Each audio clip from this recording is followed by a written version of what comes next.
Morning. How are you? I'm fine. I'm hanging in there. Yes. You're right. Little cup of coffee, Jim. Or unsweetened tea, which I've gotten into recently. That's good. That's good. Keeping track of that overdose of sugar in your system. Yep. I'm trying to keep that overdose of sugar down, Madam Vice President.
Morning, Dean.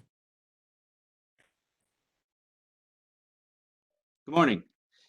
It's still loading and going a little slowly, but Yeah, the get bell it. was tolling, but we're not quite at full attendance yet. I see Erika has joined us. Hi, Erika. I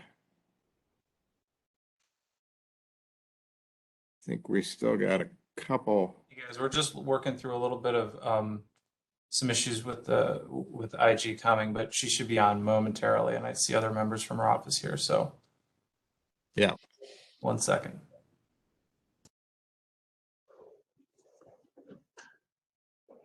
And there's a Dean Weich, so we've got perfect attendance from the deans. Hello. Time.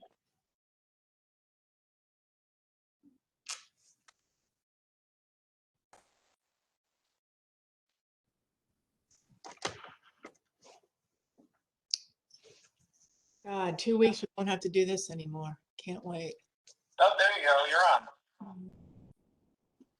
All right. I'm gonna make this bigger. Madam IG, good morning. Don't know how to make it bigger. We can hear you.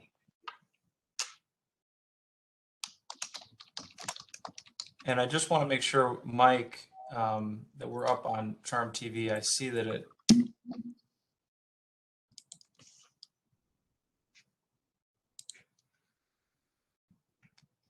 Hey, Mike Wells, can you just let us know once we are live on Charm TV?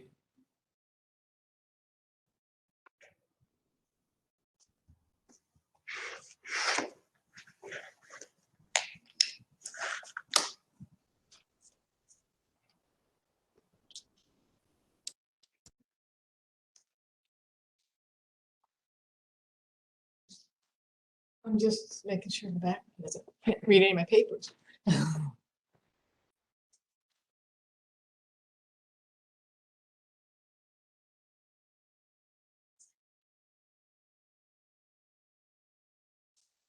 There's Michael Huber. So we have everyone. Madam IG, do you have everybody from your team that you want here? No, well, let me, where do we see Jeff anywhere? I do not. All right, there's Yvonne. Okay. Good morning, everyone. Yvonne, have you seen Jeff?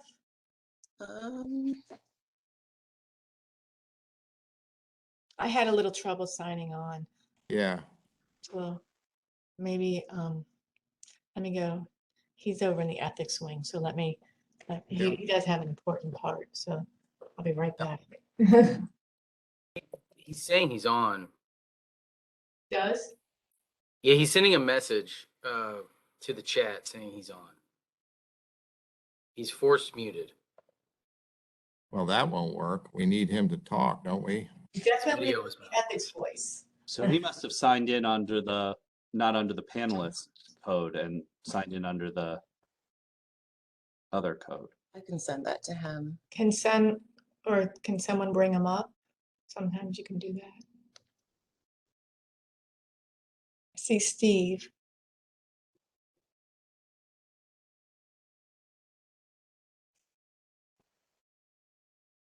Michael Wells.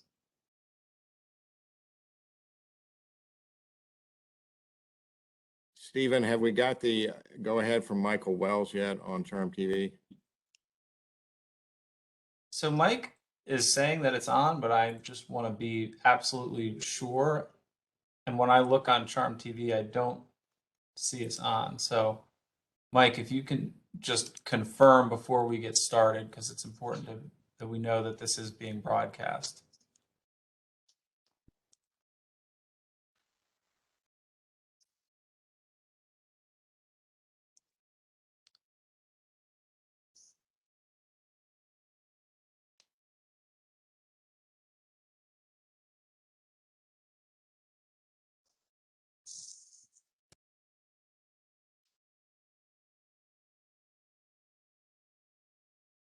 Yvonne, have you sent Jeff the panelist? I did. I just texted him too, so I'm hoping that he. Okay, good, thanks. That.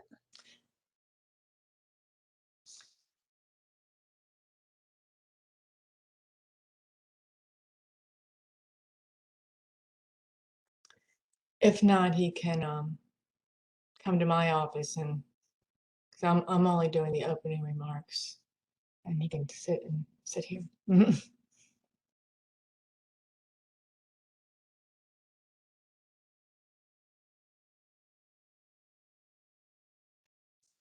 Hey, this is Steven. I just want to keep reiterating with Mike that the Charm TV feed is not, it has the backdrop for our meeting, but we're not seeing us yet. So I just don't want to start until we know we Can can you call confirm. him? Yeah, we're calling him. He's also in this meeting right now, so he should be able to respond. This meeting is also being recorded, so we're going to post the recording, but oh, there we go. All right, we're good on Charm TV now. I see us. Okay, so we only lack Jeff Hostetter. Yvonne, are you talking to him on the phone? All right, we're trying. Yep, okay, well, we can wait a minute or two more. There's Michael.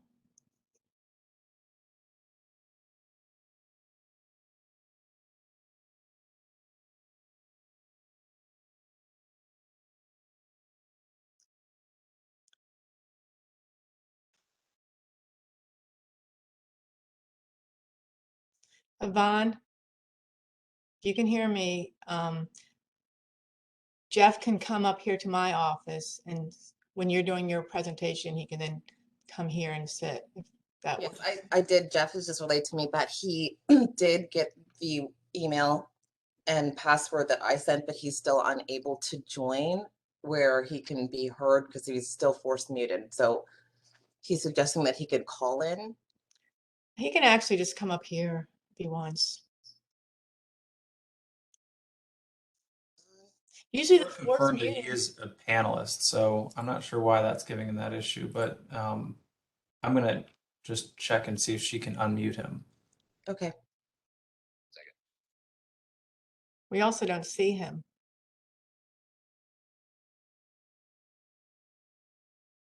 Yeah, he said his video wasn't working either. I don't know why it wasn't coming up.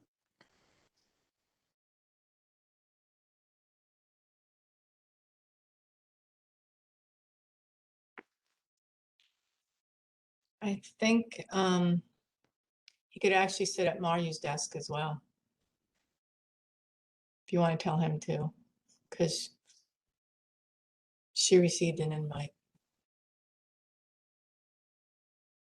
Well, in a positive note, in 2 weeks, we won't have to deal with this anymore because we'll all be meeting in person, which will be delightful.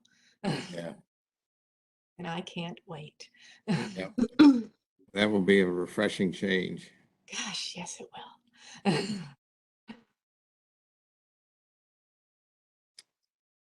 Of course, it would be entirely new for me since the entire year and a half that I've been here. We've only had virtual meetings. Yep, you and several elected officials have never had anybody, the public behind them. Right. Something tells me you've attended a lot of meetings, though, in person. I have a feeling you'll know how to do that. Yeah, I might remember.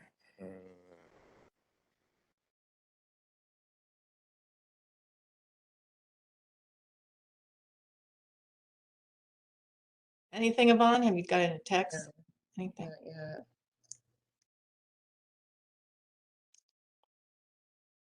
He is trying to log on from a laptop right now.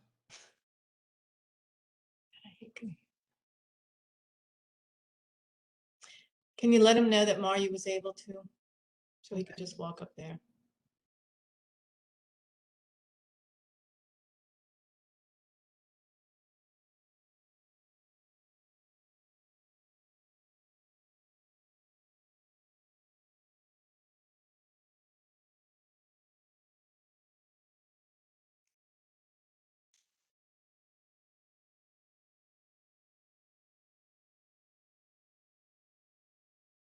Yep, hold on.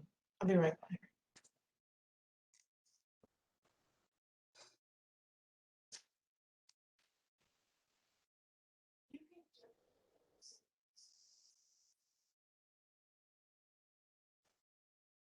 Get my presentation from my email that I have emailed it with. Just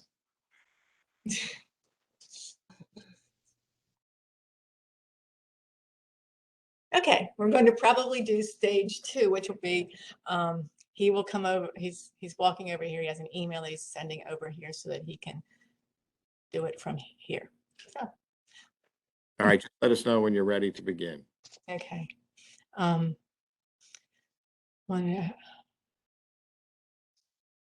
want to just start, Yvonne? Do you want me to start? We ready? Well, why don't I begin the meeting if you're ready? Okay, welcome everyone.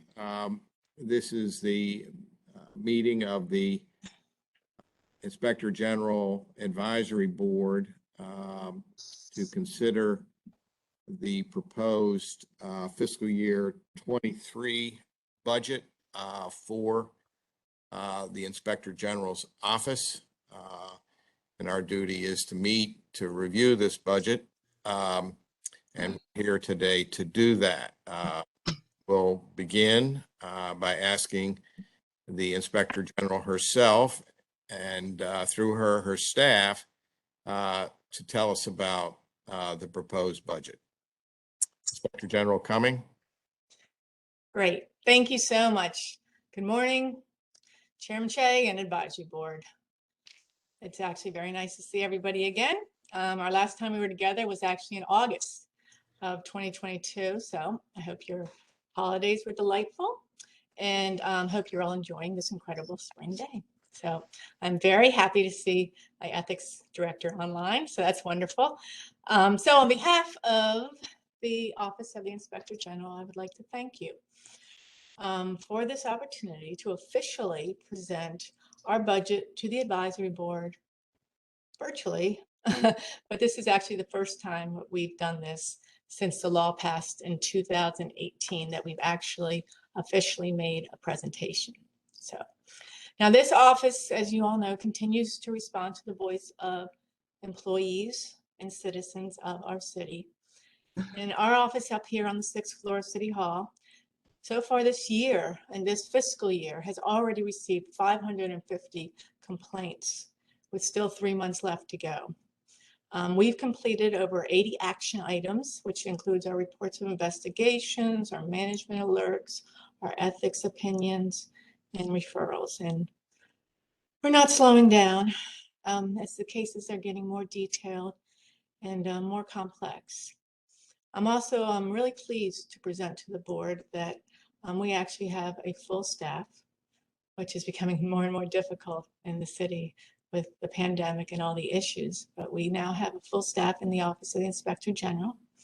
And with me today, I'm proud to reintroduce to you my deputy, Yvonne Brooks, who not only handles whistleblowers, but she also handles and does our annual report with our executive assistant, Mario Sanchez. And she handles all administrative matters for our 18 professional staff. Also with us today is the Director of Ethics, who is Jeff Hofstadler.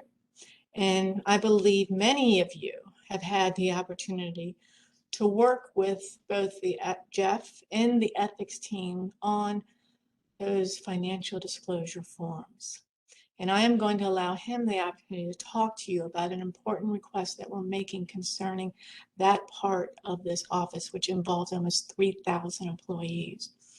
So at this time, I am yielding the floor to Yvonne Brooks, who has a short PowerPoint presentation that she's going to share with you.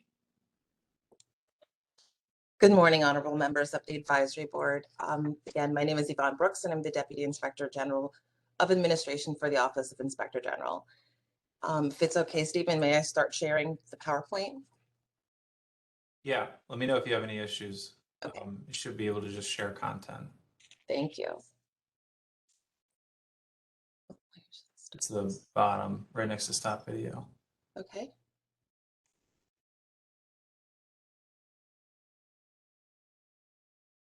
It's this one.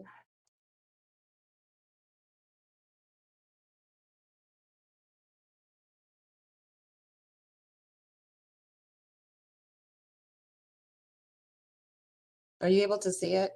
Yes. Okay, the full screen, not my version, right? Or is it? I think it's the wrong screen. Yeah, Just in the PowerPoint. It's a good one, Yvonne. Oh, now it's not. It's not. Is it yeah, this one? you That, have it. that one. There you go. We're good now. Okay. So if I may, if I can share this short PowerPoint, I will go over generally what was in the proposal that we submitted to the advisory board. Obviously, our service number is 836, and we represent the responsible stewardship of city resources, which also represents the fifth core pillar of the mayor's action plan by improving government, performance, accountability, and cross-agency collaboration. The services provided by the OIG are threefold. Investigations, where we have complaints that warrant investigation that allege fraud, waste, or abuse, are investigated according to the Green Book standards of the Association of Inspector General. We also have ethics, where we provide support to the ethics board by handling financial disclosures, investigating ethics complaints, providing advisory opinions, reviewing lobbyist registrations and activities, as well as training employees. And we also have whistleblower or retaliation, which includes specific allegations that fall under the Whistleblower Rights and Responsibility Act. They're investigated according to those standards and elements set forth by the Act. And we're currently, I can let you know at this time, we are working with DHR to create training for city employees. As you can see, this is our org chart where we are currently fully staffed, holding 18 full-time positions. Now, the salary and personnel costs represent approximately almost 90% of our budget. Here, what we're showing is a little bit different. We are trying to make room for evaluations. Over time, we've noticed some complaints that are coming into the hotline that would involve similar issues, such as system processes or procedures. Sometimes internal weaknesses or breakdowns in systems or processes can provide a foundation for exploitation. So the OIG is trying to move into a more proactive arm when it comes to investigations, and hopefully have a better platform to help our partner agencies develop better processes and systems through recommendations. So, oh, and I will let you know that we have, since 2018, we had increased by 8 positions, and I think this corresponds with the next slides I'm about to show you. So with Hotline, we had a goal of 350. hotline, complaints coming into the hotline, which kind of show how much information that we're getting out to the public. And those complaints really comprise, going into different categories, would usually fall under informal referrals, formal referrals, preliminary investigations, full investigations, or it may not even meet our definition or jurisdiction, and we would close them. So for FY21, we had 705 complaints coming to our hotline. For actionable items, this falls under our, what we call completed investigations, management alerts, formal referrals to an internal external agency. So this is really the work, the bulk of the work that our agents are producing. For FY21, our goal was 100. We fell a little short from that goal, and to only make about 98. And I believe that was due to the coronavirus pandemic. So I think a lot of people working from home, we didn't have as much access to personnel and resources as we normally would. But given the circumstances of the pandemic, I think falling shy by 2 is impressive for our office. Identified savings or waste. Our goal is usually set around 1 million, and I believe it may be for FY23 1 or 1.5. However, for FY21, we were able to identify approximately $7 million through the investigations that we handled here through our office. For our office, we hope that identifying savings and waste, it encourages better fiscal management as we're writing our reports, maybe even prompting new legislations or updated policies. During each OIG investigation, any financial issues identified fall into, either the category of waste or savings. And we dedicate a page to define terms on our website, which includes the definition of waste. Again, for FY21, we were able to surpass our goal. As you see here, I've broken down what was the continuing level of service for FY 2023 as presented to us by BBMR. Now, you can see that breaking down the numbers, again, our salaries and OPCs, other personnel costs are almost 90% at 88.7. Professional services, about 2.7%, and that's comprised of our database software, data management, storage, collection, sorting, as well as subscriptions that aid in our investigations. Training is another large item for us. I mean, it's small compared on this pie chart, but we provide training for our special agents in investigations and certifications and obtaining their certified fraud examiner and their certified investigator. We also have done a lot here during the pandemic to provide in-house training because we believe as an office that it will foster increased investigative skills, knowledge, and abilities, which in turn will increase efficiency during their investigations.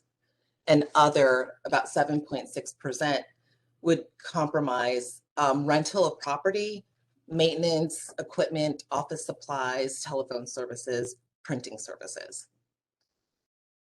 And at that time, it concludes my portion of representing what the FY23 budget is.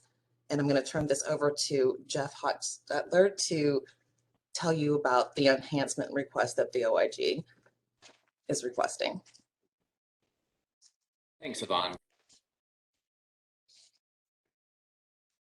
And to give a little bit more information about the one-time enhancement request that the OIG is requesting for the ethics program.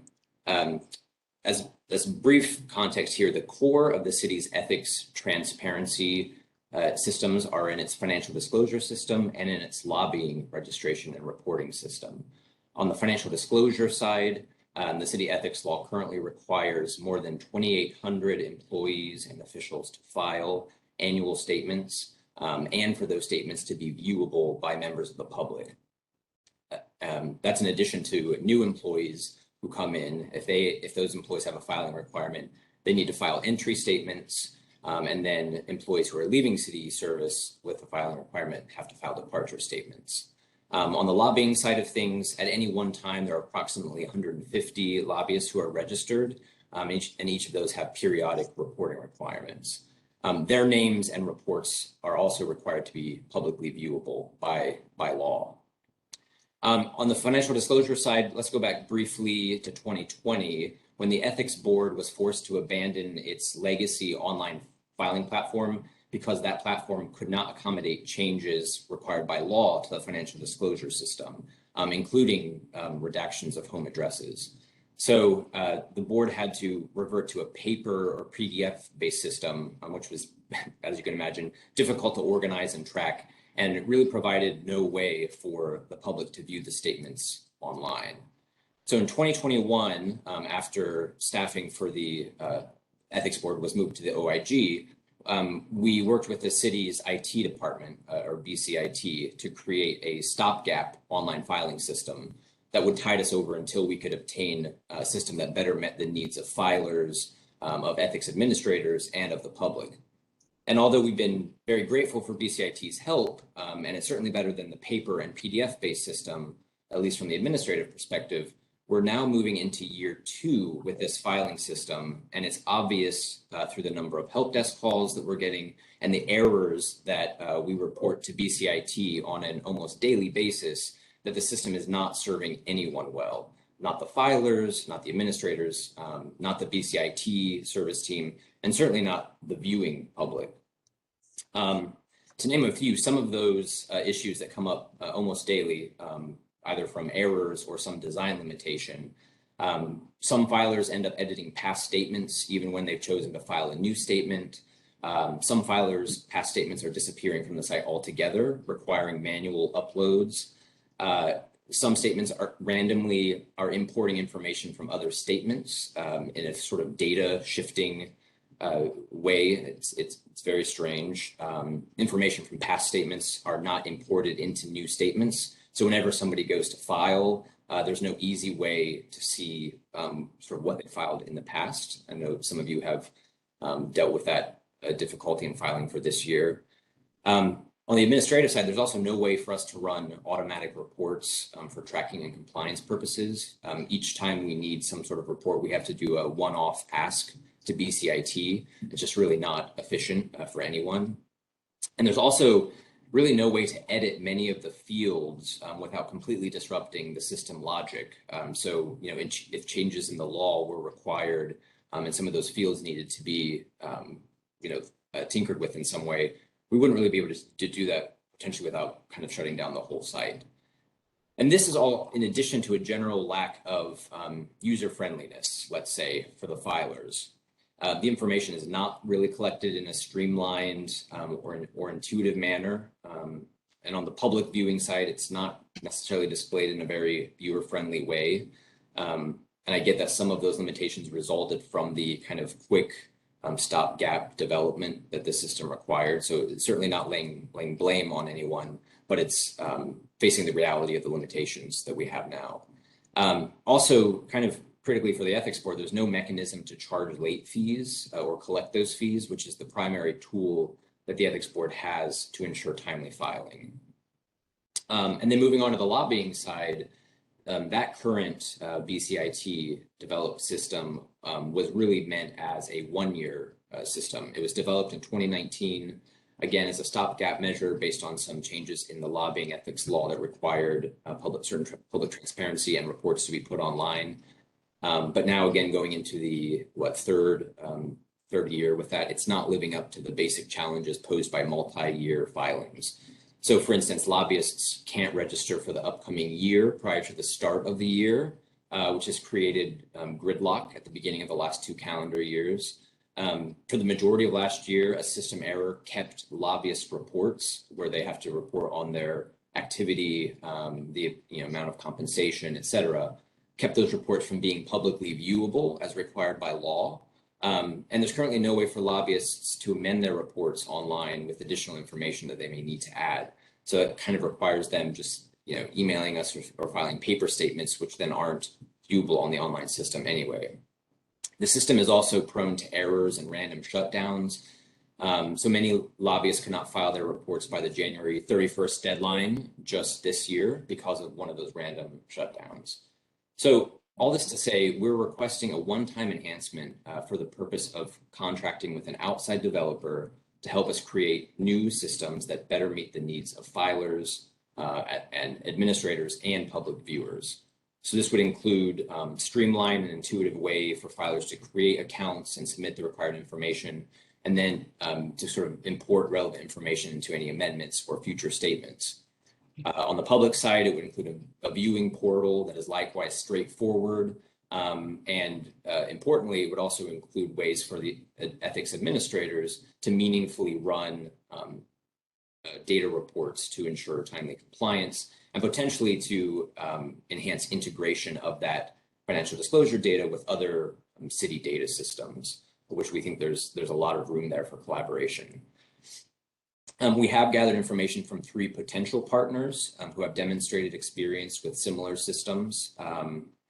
They've provided estimates for both sort of one-time startup cost and then yearly continuing maintenance costs thereafter. And that's sort of the foundation for the one-time enhancement request for $300,000, and then the continuing costs that you see there. We did put this request through just trying to, as an ARPA fund application, just trying to cover our bases, but that application was denied. So we're kind of left with respectfully requesting an enhancement to now get this done to ensure the full integrity of the city's core ethics transparency systems. So thanks for your consideration. And if there are any questions on that, I'd be happy to answer those. Yes, so this, as far as the enhancement and the one-time cost and ongoing CLS, those are numbers that are broken down that I took from pages 10 and 11 of the actual budget proposal for you to reference. If there is nothing else, that would conclude our portion of this presentation. And if there's any questions, we'd be happy to answer them for you. Okay, thank you very much. I have a couple questions. If I understand it correctly, your request is for a current level of service, except for the enhancement that Mr. Hoftetler just described for $300,000. Have I got that right? Yes, our request is for 2.4 million plus the $300,000 for the enhancement. Right, and the 2.4 is the current level of service number. Right. I think all agencies, or at least many agencies, were asked for a 3% cut to be presented.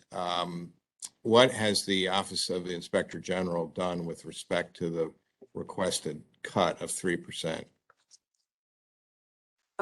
Solicitor, so when we took a look at our budget to see where we could make that cut, a 3% cut would be, for the amount that they wanted, would be a cut in a position, which we did not have available to cut. I did suggest in the proposal that we could cut, you'll bear with me. So on the second to last page. If you look at page 8, as a show of good faith that we know that there is being a reduction across the city, but as I've said, that a 3% would be a reduction in one position, which we could not afford. However, we'd be able to make cuts in other areas where, you know, we have gotten a one-time enhancement, or we can reduce our resources in a little bit of way and kind of stretch whatever resources we have for the next year. And that would have been under contractual services and materials and supplies, representing a little over $15,000. And do you know, just, we could do the arithmetic, but the $15,000 cut would be what percent of your budget? I went to law school, and that's why. Probably about 4%. So you have to give me a catch. I'd say 4%. I'll run the numbers. Okay, I don't know what the calculator. well, 4% would exceed the 3% request. Oh, 0.4. Okay, All right, okay, that's fine. If it's not exactly right, that is approximately right, I'm sure. All right, do others have questions for the Inspector General or?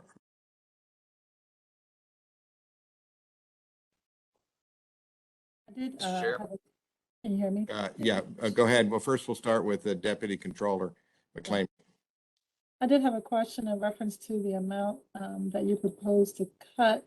There's a considerable amount of contractual services. Does that relate back to doing some things in-house in reference to the outreach materials, or is that something different that you're cutting?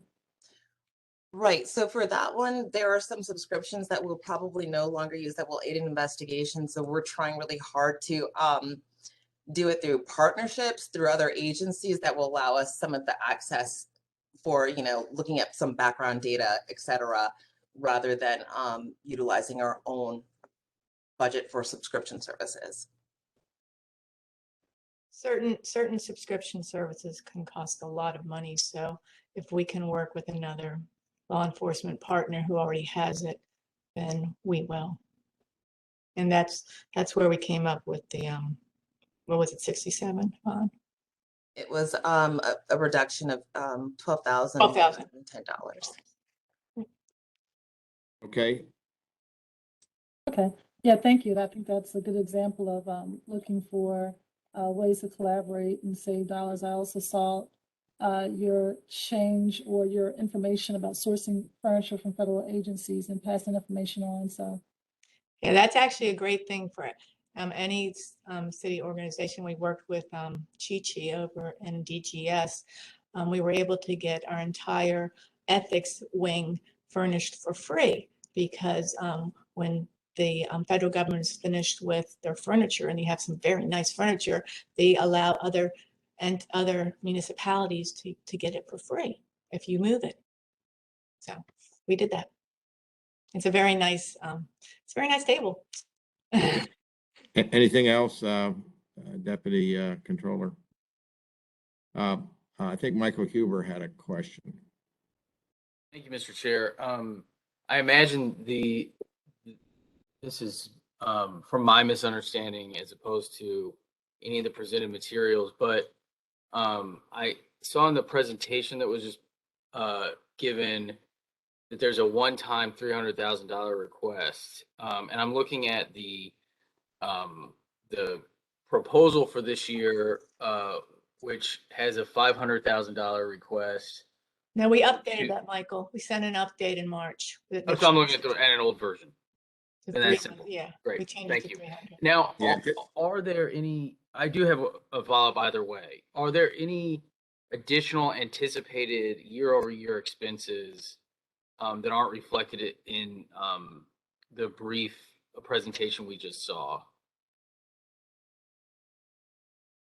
No, no, there is not. I know that we had mentioned, I believe in last year that we'd possibly be asking for more personnel, but given the needs of what ethics needs, we decided not to do that, and that the city needed the 3%, and already that, we're asking for this $300,000, which seems to be a lot. So we decided, when looking at everything and hopefully moving the office towards evaluations, we're kind of reallocating our resources to be most effective with the resources that we have.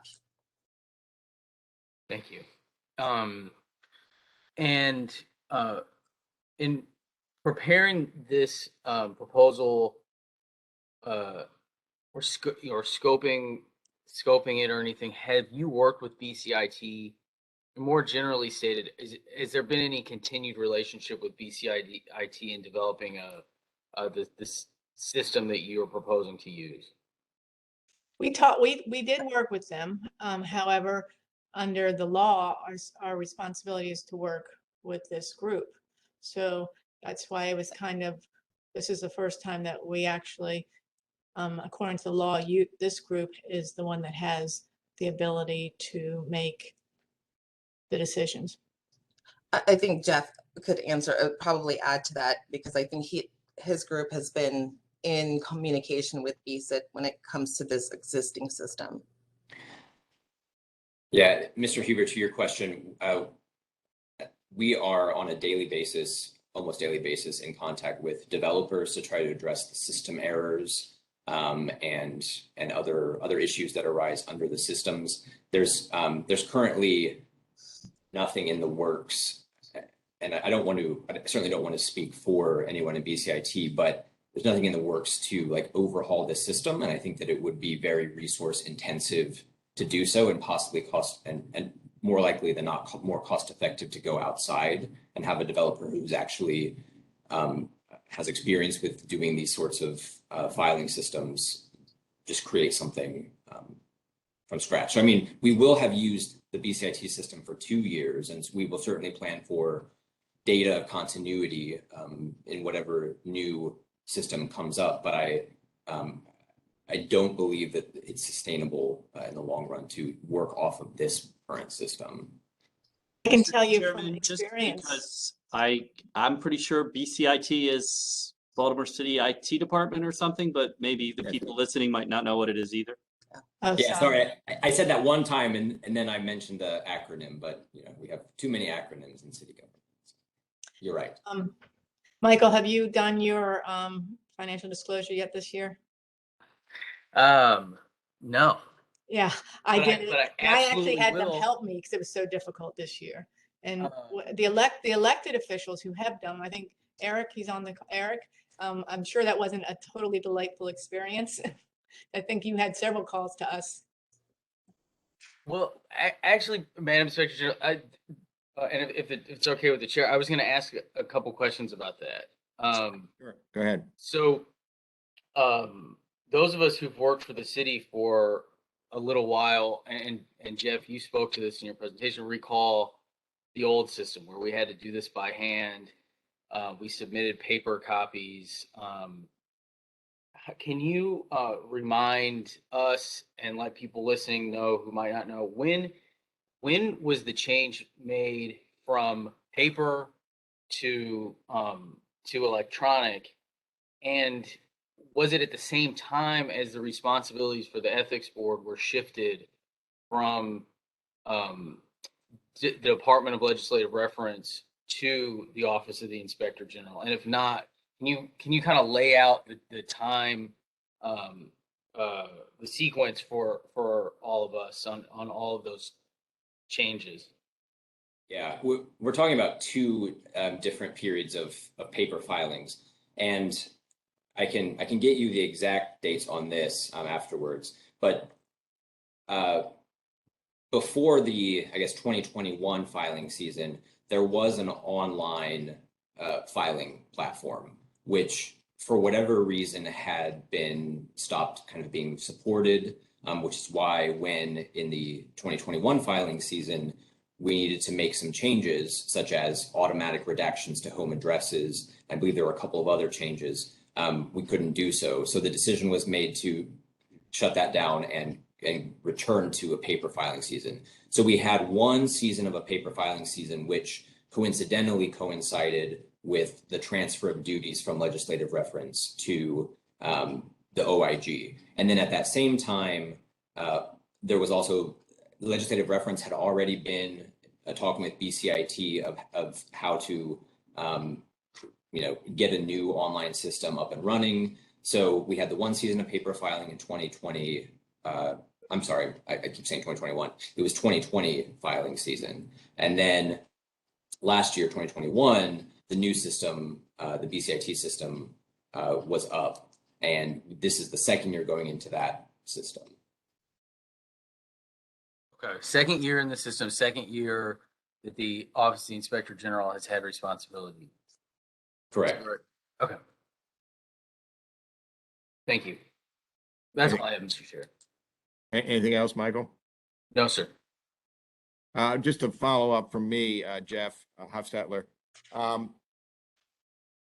have you done market research to make your $300,000 request a reliable number, not too high, not too low? Yes, that number results from three different, we did information gathering from three likely vendors in this universe, and that number resulted from estimates that we received from them. Good. Okay. It would probably need to be put out as an RFP, I would imagine, once we get the funding, but at least to gather the information to come up with the numbers. And we have details of how that is broken down as well, the one-time versus the continuing enhancement, which we can share with the board afterward if that would be helpful. Okay, that's fine. No. I just wanted to make sure that you were comfortable that these numbers are reasonably reliable. I know they can't be precise. Yes. Okay. Other questions from board members? All right. Well, our charge under the charter is to assess the proposed budget. And just so we're clear, the OIG sent us a proposal on January 27th, but then updated that on March the 15th of 2022. And in fact, that update enhancement request from 500,000 to 300,000, which I think was the only change in the update of March 15. So it's the March 15 proposal that we are to assess, and the charter says that we're to assess it for the purpose of determining whether, in the judgment of the advisory board, the proposed budget provides sufficient funding to meet the duties of the office.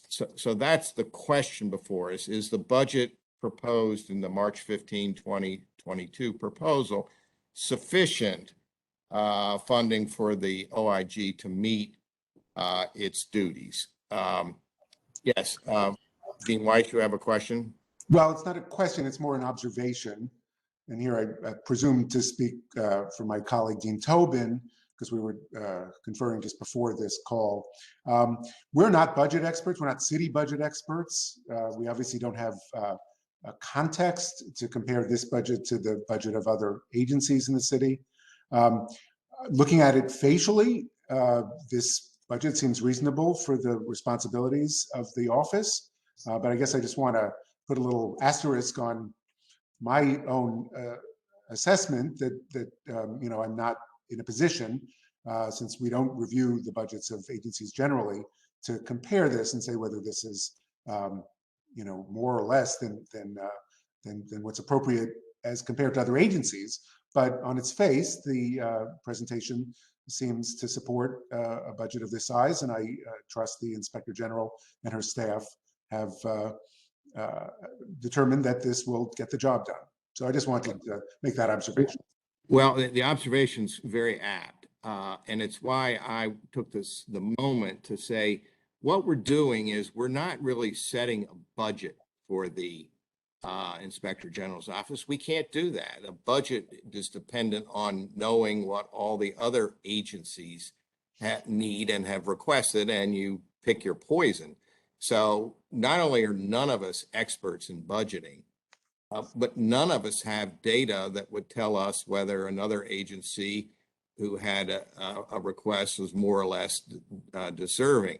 But what the charter asks us to do is not budget, not try to make that judgment, but to see whether the amount requested is sufficient for the Office of the Inspector General to carry out its duties. And I think that's a very important distinction that your observation, I think, typifies and describes.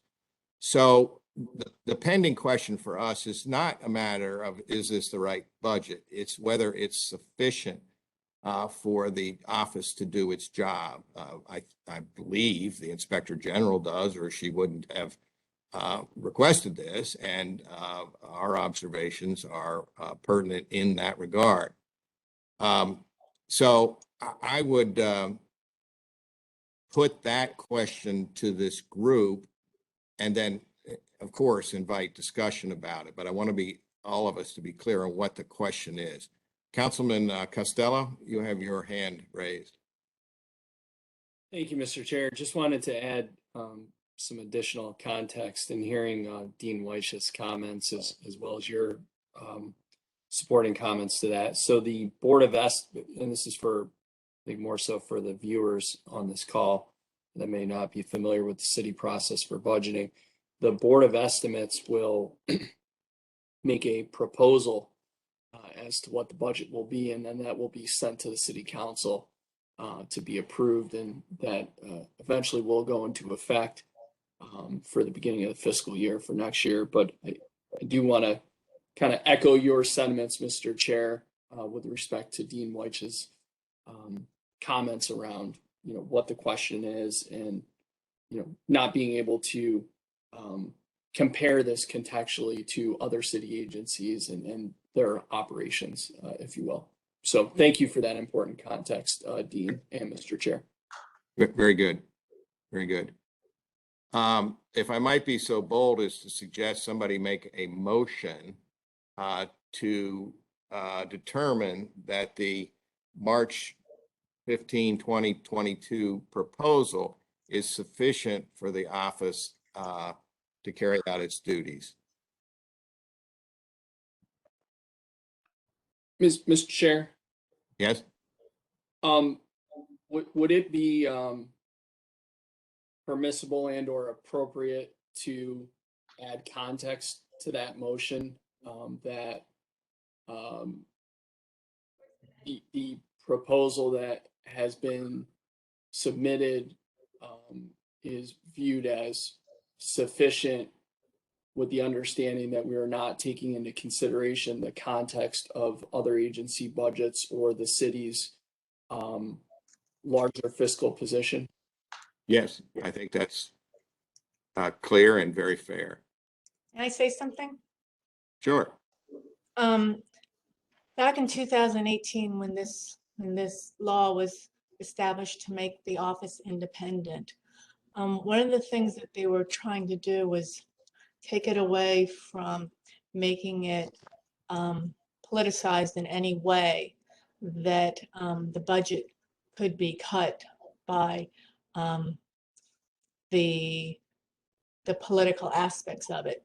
So that's why this advisory board was supposed to be the group that would be the one to approve the budget. So it would not be, it would be presented by this board to the Board of Estimates as the budget for the OIG, because that would make it more independent than the whole process was to make that this part of the process would be independent and not subject to, would be subject to the advisory board and not subject to the politics.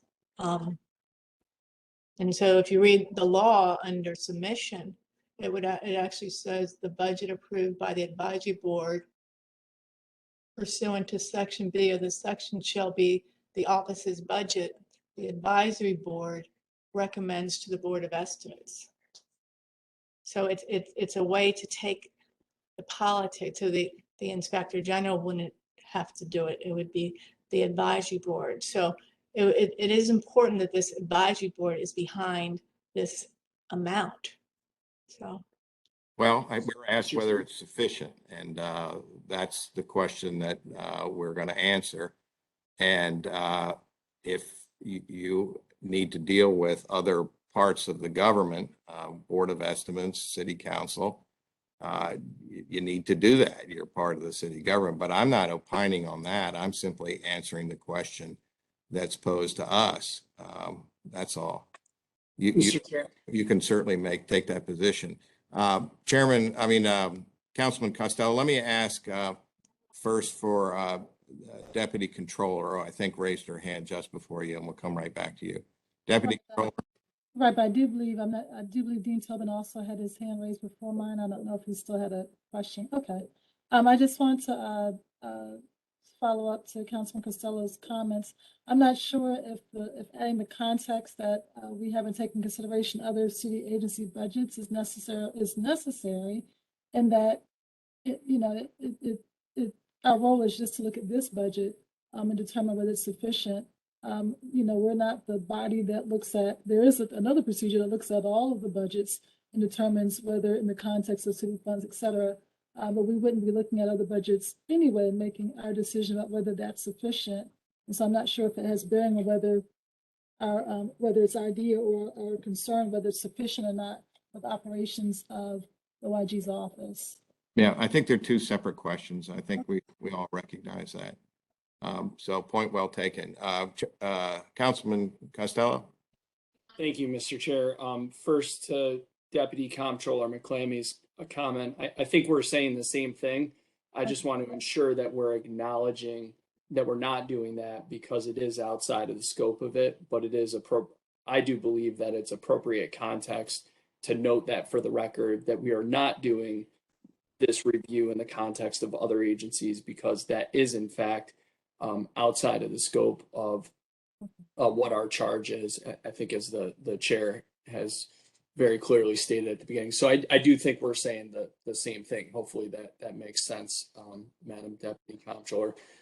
The second thing is I just want to be clear that, or I want to make sure that we're all clear on the language that we're using in terms of approving the budget, because that's not consistent with the city charter. So specifically, the budget process for the city is such that the Board of Estimates works on a budget to be submitted for consideration by the city council, and then the city council will deliberate on that budget and either approve it or make cuts that can come associated with negotiations directly with the administration, which could potentially result in monies being redirected if the administration was supported. But at the end of the day, the Board of Estimates will make a recommendation for consideration by the council. The council will either vote to approve that or not approve it, potentially with cuts, and then the mayor will sign that into law. So when we say approve, I just want to be clear that I believe that this board is not approving in the same sense of how that word is being used. We are making a recommendation, I believe, to the Board of Estimates as to what the funding level should be for the OIG. And then the Board of Estimates will make that recommendation subsequently to the city council. Does that make sense? Yeah, that's all fine. But my point is, we have a question of whether what has been presented is sufficient to carry out the duties of the office. What role that plays in the ultimate budget process is not our decision. There are other players in this, and all I'm trying to do today is to answer the question that's posed to us of whether we determine that in our judgment, the proposed budget provides sufficient funding for the OIG to meet its duties. And I'm still looking for a motion to that effect. Can I speak, please? Sure, let's get the motion on the floor and then you can speak to it. So we have a motion from Dean Tobin. Do I have a second? Second. Okay, so yes, Madam IG, go ahead. Well, I just want to make sure that everybody realizes that the language of the actual law, which does say the advisory board to approve or revise, and then it goes on to say, when it's under submission, that the advisory board on behalf of the Office of the Inspector General shall submit the recommended budget to the Board of Estimates in a timely manner in order for the recommended budget to be considered for inclusion in the ordinance of estimates. Right. So we determine this, it becomes a recommendation, and then the Board of Estimates has a job to do to figure out whether it becomes part of the budget. And then the city council has a job to do to determine, and then the mayor has a job to do. So all that I think is clear. And we have a motion on the floor as to whether the budget you proposed is sufficient to meet the needs of the office. It's been seconded. I'm happy to hear any additional discussion. Yes, Councilman Costello. Thank you, Mr. Chair. I believe the budget's sufficient. Thank you. Okay, So let's have a vote. All those who believe, who want to vote for the motion as did made by Dean Tobin, say aye. Aye. Aye. Aye. Aye. Aye. Okay, and all those opposed, say nay. All right, the ayes have it, which I think concludes the business of the advisory board for today. I'd welcome any other comments, but I'll remind you that that was the purpose of the meeting, and we really have no agenda to discuss anything else. But any other comments are welcome. Mr. Chair, I would just say I continue to appreciate the presentation we got today from Ms. Brooks and others in the department on explaining pretty complicated stuff to us. So thank you. Yes, I agree with that. Quite well done. Okay, thank you all very much. That concludes today's meeting. Thank you. Bye. Thank you. Thank you.